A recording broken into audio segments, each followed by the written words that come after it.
Hello friends, welcome back to my channel. और आज हमारा जो नेक्स्ट टॉपिक है वो है electromagnetic wave are transverse in nature. कि जो हमारी इलेक्ट्रोमैग्नेटिक वेव्स हैं जो कि हमने हमारे पिछले टॉपिक में ऑलरेडी डिस्कस कर चुके हैं। अगर आपने ये मेरी वीडियो नहीं देखी है तो पीछे आप जाकर यूट्यूब चैनल पर उस वीडियोस को प्लेलिस्ट में चेक कर सकते हैं। The next is the transverse in nature. Transverse in nature का मतलब क्या है? बेसिकली हमें यहाँ पर पढ़ना होगा कि what is the meaning of the transverse. हम पिछली क्लासों में जैसे कि छोटी क्लासों से पढ़ते आ रहे हैं कि वेव्स का नेचर दो तरह का होता है, एक लॉन्गिट्यूडनल और एक ट्रांसवर्स।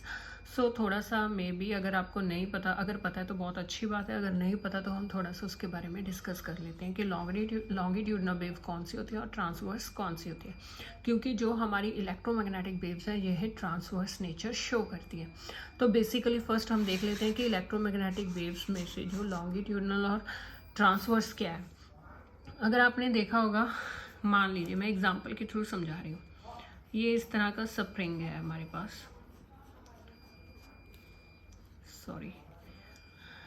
इस स्प्रिंग में अगर आप यहाँ से फोर्स लगाओगे तो इसमें जो भी नंबर ऑफ पार्टिकल्स हैं, अगर आप देखोगे तो ये स्प्रिंग इस तरह से आगे की तरफ जाएगा, बल्कि ऊपर नीचे होने की अलावा ये सीधा इस तरह से जाएगा।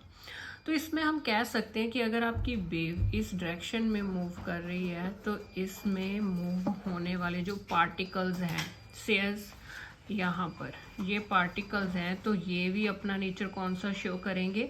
इसी डायरेक्शन में ही शो करेंगे। तो इस तरह की जो वेव्स होती हैं उनको हम क्या कह देते हैं? That are longitudinal wave. और इसी तरह से हम बात करेंगे ट्रांसवर्स वेव्स की। ट्रांसवर्स वेव्स में अगर आपने समझना है, मान लीजिए ये आपकी एक वेव है जो कि इस डायरेक्शन में जा रही है ना, और यहाँ पर मान लीजिए पार्टिकल है। तो पार्टिकल इस डायरेक्शन में जाने की बजाय कौन सी पोजीशन लेगा? Up and down, up and down. जब पार्टिकल अप एंड डाउन जाए तो उस तरह के वेव्स को हम ट्रांसवर्स वेव्स कहते हैं। तो हमारे जो इलेक्ट्रोमैग्नेटिक वेव हैं वो कौन सा नेचर शो करती हैं? ट्रांसवर्स नेचर शो करती हैं। तो आज हम इसी ट्रांसवर्स वेव को शो करना है कि उसका नेचर कैसे ट्रांसवर्स होता है। मतलब कि इसमें जो पार्टिकल्स होते हैं वो परपेंडिकुलर होते हैं। किसके परपेंडिकुलर होते हैं? जिस डायरेक्शन में हमारी वेव प्रोपगेट कर रही है। हमारी वेव इस डायरेक्शन में प्रोपगेट कर रही है तो हमारे जो नंबर ऑफ पार्टिकल्स हैं वो वाइब्रेट करेंगे बिल्कुल उसके परपेंडिकुलर। तो नेक्स्ट चलो अब हमें स्टार्ट करते हैं हमारे topic, that is the electromagnetic wave are transverse in nature. So basically आपने क्या करना है, पहले आपने इस वेव को दिखाने के लिए हम तीन एक्सिस ले लेंगे, एक्स, वाई और जेड। इसके ऊपर हमारी वेव ऐसे ट्रैवल करती जा रही है। हम उस वेव को एक्सप्लेन करने के लिए कि कैसे उसका ट्रांसवर्स नेचर है, हम उसको एक क्यूब की शेप में हमने एक पार्ट ले लिया। मान लीजिए इस पार्ट के ऊपर हम बात कर रहे हैं। हमने क्यूबिकली ये एक पैरेलल फॉर्म बना ली जिसमें से आप क्या देखेंगे कि हमें इसमें से अभी हमें पता है कि इलेक्ट्रोमैग्नेटिक वेव में जो इलेक्ट्रिक फील्ड और हमारी मैग्नेटिक फील्ड होती है ये आपस में क्या होती है? बिल्कुल ही म्यूचुअली परपेंडिकुलर होती है। तो इसका मतलब क्या हुआ कि जो हमारे, हम पहले लेट करके चले, कंसीडर करते हैं, कोई चीज़ सपोज कर लेते हैं। क्या सपोज किया? हमने ये सपोज किया कि हमारी इलेक्ट्रिक फील्ड, जैसे कि आपने पिछले इलेक्ट्रोमैग्नेटिक वेव के बारे में पढ़ा होगा, हमने वाई एक्सिस में इलेक्ट्रिक फील्ड और जेड एक्सिस में मैग्नेटिक फील्ड को रखा था, और हमारी जो डायरेक्शन थी प्रोपगेट करने की वेव की वो एक्स एक्सिस के अलॉन्ग थी। यहाँ पर हम सपोज करके चलते हैं, कंसिडर करके चलते हैं कि हमारी जो इलेक्ट्रिक फील्ड है वो किसके अलॉन्ग जा रही है? Along the x axis with respect to time, ठीक। तो हमने मान लिया कि हमारी इलेक्ट्रिक फील्ड भी इसी डायरेक्शन में है और हमारी जो वेव डायरेक्शन प्रोपगेट कर रही है वो भी एक्स एक्सिस में है। मतलब हम यहाँ पर कह सकते हैं कि हमारी इलेक्ट्रिक फील्ड एंड जो हमारी वेव प्रोपगेट कर रही है जिस डायरेक्शन में, वो दोनों आपस में क्या है? पैरेलल है। ये हम यहाँ पर अज्यूम करके चले। हमने इसी कॉन्ट्रडिक्शन को रॉन्ग प्रूव करना है, क्योंकि हमें पैरेलल नहीं परपेंडिकुलर दिखाना है। तो आपने क्या करना है इसमें, फर्स्ट आप क्या करोगे, हम मान लेते हैं कि हमारी वेव अगर इस एक्स एक्सिस के अलॉन्ग जा रही है, तो इस क्यूब के कौन से फेसेस से निकलेगी, एक तो इस वाला फेस जिसको हम EFGH कह देते हैं, और एक ये वाला ABCD। ना तो ऊपर से निकलेगी, ना नीचे से निकलेगी, या ना आगे से ना पीछे से, बिल्कुल साइड वाले कॉर्नर से निकलेगी।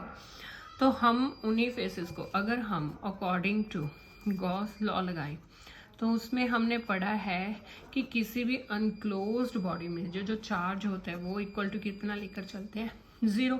अगर चार्ज ही 0 है, वहाँ पर कोई इलेक्ट्रिक फील्ड ही नहीं है, तो वहाँ पर होने वाली इलेक्ट्रिक फ्लक्स भी क्या होगी, 0 ही होगी।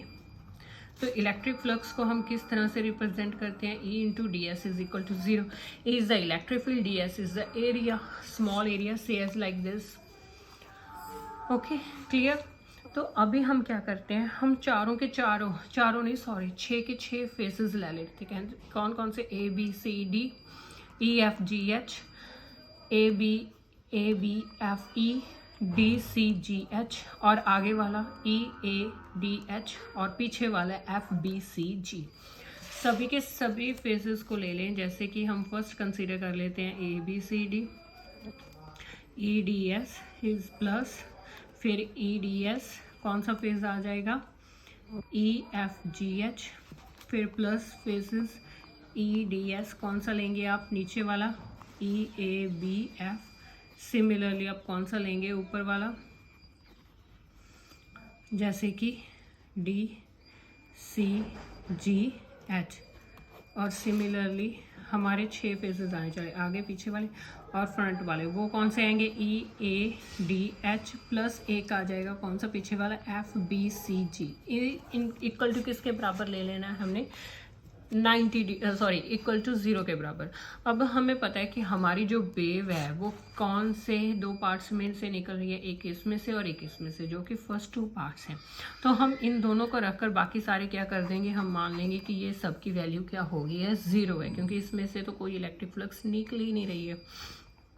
तो अभी यहाँ पर हमें इनकी वैल्यूज़ को फाइंड आउट करना है, तो हम हमारी वैल्यूज़ को लिख लेते हैं, EDS ABCD plus EDS EFGH is equal to 0। अब हम इस वेक्टर फॉर्म को ख़त्म करेंगे, मतलब कि कॉस एंगल को लेकर आएंगे। तो एंगल कौन सा लेना है ये हमें थोड़ा सा देखना पड़ेगा। इस फेज का जो एरिया वेक्टर है वो उसके परपेंडिकुलर होगा। अगर इस चीज़ को आप समझना चाहते हैं तो मैं इस तरह से समझा सकती हूँ कि मान लीजिए ये हमारा फेज है ABCD, इसका एरिया वेक्टर क्या होगा, इसके बिल्कुल इस तरह से परपेंडिकुलर। तो इसका एरिया वेक्टर कौन सा हुआ, बाहर की तरफ परपेंडिकुलर इस डायरेक्शन में। तो हम एरिया वेक्टर को किस तरह से रिप्रेजेंट कर रहे हैं, DS से। इसी डायरेक्शन में हमारी इलेक्ट्रिक फील्ड है, तो दोनों के बीच का एंगल कितना हो गया, 0 डिग्री। तो यहाँ पर हम लिख सकते हैं EDS cos 0 डिग्री। सिमिलरली अगर हम इसकी बात करें, इसका फेज एंगल कितना जाएगा बाहर, एरिया वेक्टर बाहर जाएगा, और इसकी इलेक्ट्रिक फील्ड किस में आएगी, इंटरनल, क्योंकि वो तो एक्स एक्सिस के अलॉन्ग जा रही है। तो इनके बीच का जो टोटल एंगल हो गया वो कितना हो गया, 180। तो हम इसको भी यहाँ पर लिख देते हैं, that is the EDS cos 180 is equal to 0। तो हमारा ये कितना आ गया, EFGH। अब हमारे पास cos 0 डिग्री की वैल्यू कितनी होती है, 1, और cos 180 की -1। तो हमारी इंटीग्रेशन ख़त्म होने के बाद हमारे पास जो वैल्यू आएगी, E क्या हो गया, कांस्टेंट, DS माइनस बाहर निकाल लेंगे, E कॉमन निकाल लिया, DS is equal to 0। But दोनों के इलेक्ट्रिक फील्ड में फ़र्क है, क्योंकि एक जो इलेक्ट्रिक फील्ड है, ये इलेक्ट्रिक फील्ड को हम EX से और इसको हम EX डैश से रिप्रेजेंट करें, क्योंकि ये वाली इलेक्ट्रिक फील्ड इस डायरेक्शन में जा रही है और ये वाली इलेक्ट्रिक फील्ड इस फेज की है। तो दोनों की दोनों इलेक्ट्रिक फील्ड्स को हमने यहाँ पर निकाल लिया। हमारी इंटीग्रेशन डेरिवेटिव के साथ ख़त्म होकर हमारे पास कॉमन चीज़ क्या आ गई, जिसमें से हम S को क्या निकाल लेंगे, बाहर कॉमन निकाल लेंगे। S कभी भी 0 के बराबर नहीं हो सकता, क्यों, क्योंकि ये एक एरिया है। तो हम किस चीज़ को बराबर रख सकते हैं, EX minus EX dash is equal to 0। तो इससे हमारा ई एक्स इक्वल टू किसके बराबर आ गया, ई एक्स डैश। तो यहाँ पर हम क्या देख रहे हैं कि दोनों फेजेस में निकलने वाली जो इलेक्ट्रिक फील्ड है वो तो सेम होगी, जबकि हमने रिलेशन में लेकर चले थे कि वो किसके विद रिस्पेक्ट टू चलेगी, टाइम के। यहाँ पर तो टाइम का कोई भी रिलेशन नहीं आ रहा है, तो यहाँ पर हम सीधे सीधे कह सकते हैं कि जो अजम्पशन हम लेकर चले थे कि हमारी इलेक्ट्रिक फील्ड क्या होगी, पैरेलल होगी, तो वो क्या हो जाएगी, कॉन्ट्राडिक्शन रॉन्ग प्रूव हो जाएगी। तो यहाँ पर हम ये शो कर सकते हैं कि हमारी जो इलेक्ट्रोमैग्नेटिक वेव है वो कौन सा नेचर शो करती है, वो एक ट्रांसवर्स नेचर शो करती है, क्योंकि ट्रांसवर्स कौन सा होता है, जो कि हमें परपेंडिकुलर शो करता है। तो इस तरह से हम इस इलेक्ट्रोमैग्नेटिक वेव को, जो कि ट्रांसवर्स नेचर में है, इसको हम प्रूव कर सकते हैं। So I hope this video will help to you, I and thank you so much.